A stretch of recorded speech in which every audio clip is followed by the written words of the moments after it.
अस्सलाम वालेकुम फ्रेंड, कैसे उम्मीद करती हूँ सब खैरियत से होंगे। वेलकम करती हूँ अपने शो हॉरर नाइट में। आज जो मैं आपसे स्टोरी शेयर करूँगी वो बिल्कुल एक सच्ची और हकीकी स्टोरी है, जो कि रियल स्टोरी है। इसके हकीकी किरदार भी आज मौजूद हैं और ये बिल्कुल एक रियल स्टोरी है और बहुत ही ख़तरनाक और खौफनाक और दहशत ज़दा कर देने वाली स्टोरी है। ये बिल्कुल सच्ची कहानी, इसलिए आपसे कहना चाहूँगी कि अगर रात में आप अकेले हैं तो ये स्टोरी अकेले में बिल्कुल ना सुने, क्योंकि आपको बहुत डर लग सकता है। और अगर सुन ही रहे तो प्लीज़ अपना हिसार कर लें आयतुल कुर्सी से। तो चलते हैं कहानी की तरफ। ये स्टोरी मेरे करीबी रिलेटिव ने सुनाई थी, तो उन्हीं की ज़बानी आपको सुनाती हूँ। हमारा घर तकरीबन 37 साल पुराना है। ये घर मेरे बाबा ने दादू के साथ मिलकर बनाया था, क्योंकि मेरे दादा एक बहुत अच्छे राजमिस्त्री थे। मैं उस वक्त बहुत छोटा होता था। वो घर तामीर हुए काफ़ी अर्सा गुजर चुका था, मगर वहाँ कोई रहता ना था, क्योंकि हम सब अपने चचा वगैरह के साथ जॉइंट फैमिली सिस्टम में रहा करते थे। और ये घर मेरे बाबा ने अलग रहने के लिए ही बनाया था, क्योंकि आप जानते ही होंगे कि साथ रहने में फैमिली में अक्सर तकरार हो जाया करती है और अनबनी हो जाती है और रंजिशें भी हो जाती है। तो घर अलग बनाने की यही वजह थी। मगर जिस वक्त घर तामीर हुआ था वहाँ कोई आबादी ना थी, दूर दूर तक ना सड़कें बनी थी, ना कोई सेवरेज वगैरह का निज़ाम था। गर्ल्स की फैसिलिटीज़ ना होने की वजह से हम वहाँ पे रिहाइश इख्तियार ना कर सके। काफ़ी अरसे वो घर बंद पड़ा रहा। जगह सस्ती होने की वजह से घर बना लिया गया था। वो 5 मरले का कुशादा घर था और उसी घर में 4 मरले का बेसमेंट भी बनाया गया था, जिसे हम तहखाना भी कहते हैं। बिजली की फिटिंग ना होने की वजह से उस तहखाने में हमेशा अंधेरा ही रहा। शायद यही वजह बनी उसको आसिफ ज़दा करने की, और वो आसिफ ज़दा हो गया। खैर, जब बिजली उस इलाके में आई तो वायरिंग का काम ऊपर की 2 मंजिल में तो हो चुका था, मगर लास्ट में तहखाना ही रह गया और कोई बल्ब वगैरह ना रख सका। बस कुछ जालियाँ जो दी गई थी रोशनी के लिए, उन्हीं से रोशनदान के तौर पर जो दी गई थी, उन्हीं से रोशनी आ जाया करती थी थोड़ी, और वही सूरज की रोशनी अंदर चली जाया करती, जो कि उसके लिए नाकाफ़ी थी। बाबा के पास भी पैसे ख़त्म हो चुके थे, इसलिए वहाँ की वायरिंग का काम फिर रह गया। काफ़ी काम बाकी था, पलस्तर वगैरह भी रह गया था और फर्श वगैरह भी नहीं डल सका था। फिर उस घर को ऐसे ही ताला लगा दिया गया, जो कि पिछले 12 साल तक ऐसे ही लगा रहा। कभी कभार बाबा जाते और बिजली बिल वगैरह ले आते चक्कर लगा के, क्योंकि आप तो जानते ही होंगे चाहे इंसान रहे या ना रहे, मगर बिजली के बिल भरने पड़ते हैं। बिजली लग चुकी थी, इसलिए बिल वगैरह वहाँ पर आते थे, मगर बेसमेंट में अभी भी अंधेरा ही था। 8 साल बाद जब दादा का इंतकाल हो गया तो फिर बाबा ने जैसे तैसे करके वहाँ का फिनिशिंग का काम मुकम्मल करवाया। फिर मगर बेसमेंट में अभी भी अंधेरा ही रहता था। फिर एक दिन बाबा ने सोचा, जब तक हम घर में शिफ्ट नहीं हो जाते, क्यों ना घर किराए पे दे दिया जाए। इस तरह घर की हिफाजत भी होती रहेगी और कुछ पैसे भी आ जाएंगे, और जब तक पूरी तरक्की नहीं हो जाती और वहाँ आबादी नहीं हो जाती तो हम शिफ्ट नहीं होंगे। फिर एक दिन बाबा के दोस्त के कज़न आए, कहने लगे कि उनके दोस्त को घर किराए पे चाहिए। तो फिर बाबा ने इजाज़त दे दी, तो शिफ्ट घर किराए पे दे दिया गया। वो लोग अपनी फैमिली के साथ वहाँ शिफ्ट हो गए। अभी चंद ही रोज़ गुजरे थे कि बाबा के दोस्त ने बताया। बाबा के दोस्त ने बाबा से कहा कि उसका कज़न घर खाली करना चाहता है। बाबा ने वजह पूछी तो कहने लगे, आपकी बेसमेंट में कोई बहुत ही गंदी हवाई चीज़ें रहती है। बाबा ये सुनकर हैरत ज़दा से रह गए और मुस्कुराते हुए दोस्त से कहा, यार कैसी फजूल बातें कर रहे हो, भला आज के दौर में भी कोई ऐसी बातें हुआ करती हैं या कोई ऐसी चीज़ें होती हैं क्या? बाबा के दोस्त ने मुस्कुरा के कहा, नहीं यार, मुझे भी उन लोगों ने ही बताया, मेरा यकीन तो मुझे भी नहीं है। उन्होंने बताया है कि रात के वक्त सर कोई बहुत ज़ोर ज़ोर से हंसता है और कभी बहुत ही भयानक आवाज़ में रोता है कि सुनकर इंसान का दिल हिल जाए, और कभी उनकी चारपाई को ज़ोर ज़ोर से हिलाता है और बेसमेंट में भाग जाता है। उनके खाने की चीज़ें बेसमेंट में फेंक जाता है, और जब वो उठाने जाते हैं तो घुर्राहट की भयानक आवाज़ सुनाई देती है, जिससे सुनकर खौफ से जिस्म में सरायत करने लगता है।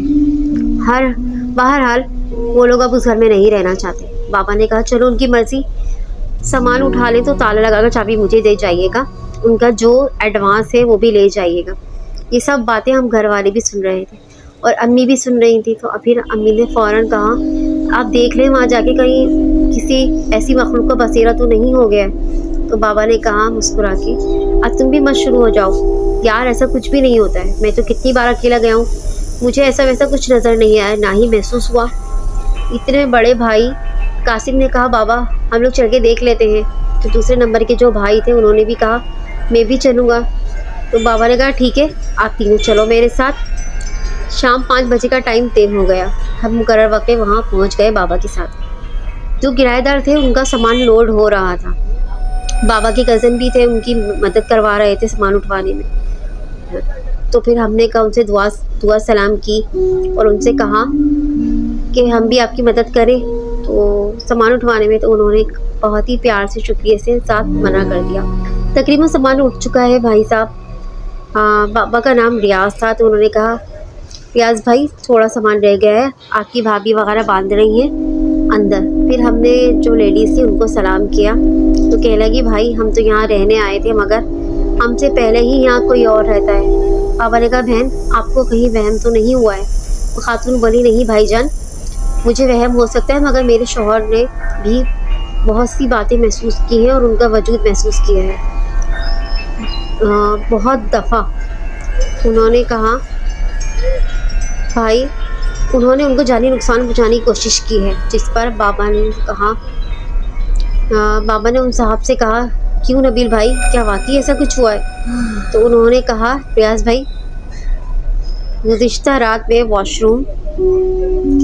तो उन्होंने कहा नहीं रियाज भाई उन्होंने हमें जानी नुकसान पहुंचाने की कोशिश की है, गुज़िश्ता रात का ही वाक़या है। उन्होंने कहा गुज़िश्ता रात में हम वॉशरूम जाने, नबील साहब जो थे उन्होंने कहा रियाज भाई गुज़िश्ता रात जब मैं वॉशरूम जाने लगा तो मेरी नज़र बेसमेंट की सीढ़ियों पर पड़ी। तो मैंने देखा वहाँ एक बहुत ही खौफनाक और भयानक किस्म की औरत सीढ़ियों पर बैठी गुर्रा रही थी और मुँह से बहुत ही भयानक आवाज़ें निकाल रही थी। उसकी आवाज़ सुन के मेरी बीवी भी जाग गई। जब हम दोनों ने उस भयानक औरत को देखा तो खौफ से कांपने लगे क्योंकि हमने ज़िंदगी में ऐसी चीज़ पहले कभी नहीं देखी थी।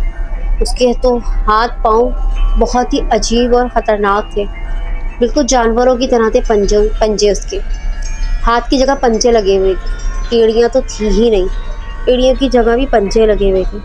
हाथ के नाखून इतने गंदे और गलीज़ थे कि खौफ सा महसूस हो रहा था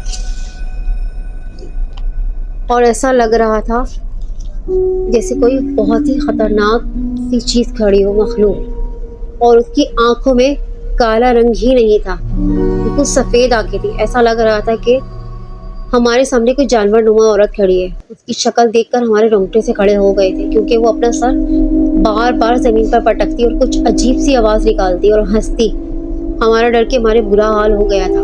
हम दीवार से लगे खड़े थे, बिल्कुल खामोशी से हमें घूर रही थी और आहिस्ता आहिस्ता हमारे करीब आती जा रही थी। और हमें ऐसा लग रहा था कि अब हमारा आखिरी टाइम आ पहुँचा है और हम कोई डरावना ख्वाब देख रहे हैं क्योंकि ना तो हम हिल पा रहे थे और ना बोल पा रहे थे। ऐसा लग रहा था उस मखलूक ने हमें मुंजमद सा कर दिया हो।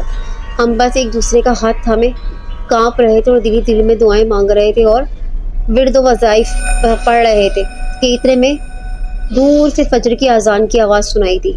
वो मखलूक फ़ौरन आवाज़ सुनते ही वो मखलूक फ़ौरन बेसमेंट की तरफ भागी और हम फ़ौरन घर से बाहर निकले, दरवाज़ा खोल के बाहर भागे और हम फ़ौरन ही शहजाद भाई के घर आ गए जो बाबा के कज़न थे। फिर हमने उनको ये सब बताया।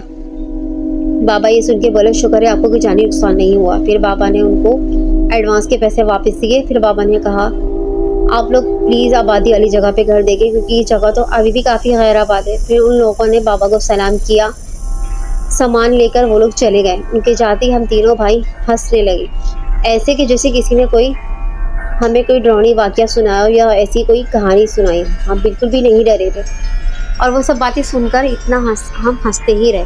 इतने में हंसते हंसते मैंने बेसमेंट की तरफ देखा मगर मुझे ऐसा लगा जैसे कोई मुझे छुप के देख रहा हो। मैं फ़ौरन ही नीचे चला गया मगर मुझे वहाँ कोई नज़र नहीं आया क्योंकि वहाँ बहुत ही गहरा घुप अंधेरा था।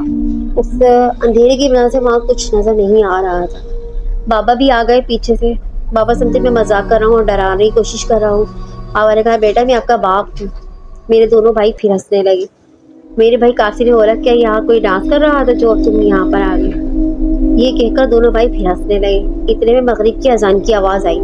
बाबा ने कहा चलो नमाज का वक्त हो गया है, घर को ताला लगाओ, नमाज पढ़ के फिर घर चलते हैं। हम घर से बाहर निकल आए। दोनों भाई आपस में बातें करते हुए जा रहे थे और मैं सोच रहा था आखिर वहाँ कौन था, या मुझे वहम हुआ है उन किराएदारों की तरह, जबकि मैंने वाज़ेह तौर पर किसी की मौजूदगी को महसूस किया था। इतने में हम अपने पुराने घर आ गए और अपने अपने नमाज पढ़ने के बाद हम अपने अपने कामों में मसरूफ़ हो गए और कुछ हफ्तों के लिए वो घर फिर बंद हो गया और उसके साथ वो कहानियाँ भी बंद हो गई। मगर फिर एक दिन किसी ने दस्तक दी और वो दस्तक देने वाला प्रॉपर्टी डीलर था और वो प्रॉपर्टी डीलर अपने साथ किसी फैमिली को भी लेकर आया था। उसने पूछा दरवाजे में दस्तक देने के बाद कि बाप के बाबा घर पे हैं? हमने बताया जी हमारे बाबा घर पर ही हैं। फिर हमने बाबा को जाके बताया, फिर उन्होंने बाबा से मुलाकात की। फिर उनको बताया कि एक ये फैमिली के कुछ लोग हैं आपसे मिलना चाहते हैं और आपका घर किराए पे लेना चाहते हैं। उन्हीं की फैमिली का फ़र्द था जो सब बातें तय करके एडवांस दे के चला गया चाबी लेके। तो वो डीलर ने कहा कुछ ही दिन की बात है, डीलर फिर आ गया उसी आदमी को लेके बाबा से मिलने। वो बाबा जब उनकी तरफ देखा तो वो कुछ परेशान से लग रहे हैं। बाबा ने कहा आप कुछ परेशान हैं? तो उन्होंने कहा उस घर में कुछ अजीब और गरीब वाक़यात हो रहे हैं।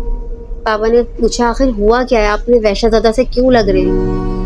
उन्होंने बताया कि रात के वक्त कोई औरत बहुत ज़ोर ज़ोर से रोती है और मर्द की आवाज़ में, और भयानक सी आवाज़ निकाल के ज़ोर ज़ोर से रोती है और हंसती भी है और उनकी चरपाई के पास आके खड़ी हो जाती है और कभी वो छिपकली की तरह दीवार पे चलती हुई नज़र आती है।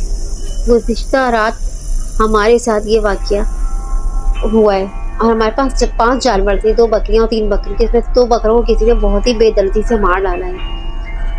डीलर भी इतने में बीच में बोल पड़ा और कहने लगा हाँ रियाज भाई मैंने खुद जाकर देखा है, बेसमेंट में जानवरों की हड्डियाँ और खून पड़ा है और जानवरों के आधे हिस्से भी गायब है। तो खाने में बहुत अंधेरा है जिसकी वजह से हमें कुछ नज़र नहीं आ रहा, ना ही हम कुछ देख पा रहे हैं। डीलर ने कहा मैं भी बहुत परेशान हो गया हूँ रियाज भाई ये सब देखकर। बाबा हैरत भरी नज़र दोनों की बातें सुन रहे थे, ना ही वो यकीन कर पा रहे थे ना ही उन्हें मना कर पा रहे थे कि हाँ ये हकीकत नहीं है। बाबा ने कहा मुझे बहुत अफसोस है कि आपके साथ जो भी हुआ, आप बताएं मैं आपकी क्या मदद कर सकता हूँ? उस बंदे ने कहा पापा से कहा मैं किसी मौलाना को दिखाना चाहता हूँ घर। पापा ने इजाज़त दे दी। दूसरे ही दिन वो आए, उन्होंने कहा आलिम साहब ने बेसमेंट को मुकम्मल तौर पर बंद करने को कहा है और कहा है कि उसको ईंटें लगाकर मुकम्मल बंद कर दें, क्योंकि वहाँ बहुत ही ताकतवर चीज़ें, शैतानी चीज़ें हैं जिन्होंने वहाँ मुकम्मल बसेरा कर लिया है और वो इतनी आसानी से वहाँ से नहीं जाएंगी। तो फिर आप बताएं क्या करना है। ठीक है गाइस, तो ये था कहानी का एक हिस्सा। और दूसरा हिस्सा मैं आपको फिर सुनाऊंगी कुछ ही सेकेंड डे या कुछ 2 दिन के बाद या 3 दिन के बाद। ठीक है फ्रेंड्स, तो मुझे ज़रूर कमेंट्स करके बताइएगा कि आपको बेसमेंट यानी पुरसरा तहखाने का ये पहला हिस्सा कैसा लगा। तो मिलते हैं नेक्स्ट हिस्से के बाद। उम्मीद करती हूँ सब मेरे दूसरे हिस्से का ज़रूर इंतज़ार करेंगे बेचैनी से, क्योंकि सनसनीखेज़ कहानी आपको ज़रूर पसंद आई होगी। तो मिलते हैं तहखाने के दूसरे हिस्से के साथ जल्द ही। अल्लाह हाफिज़।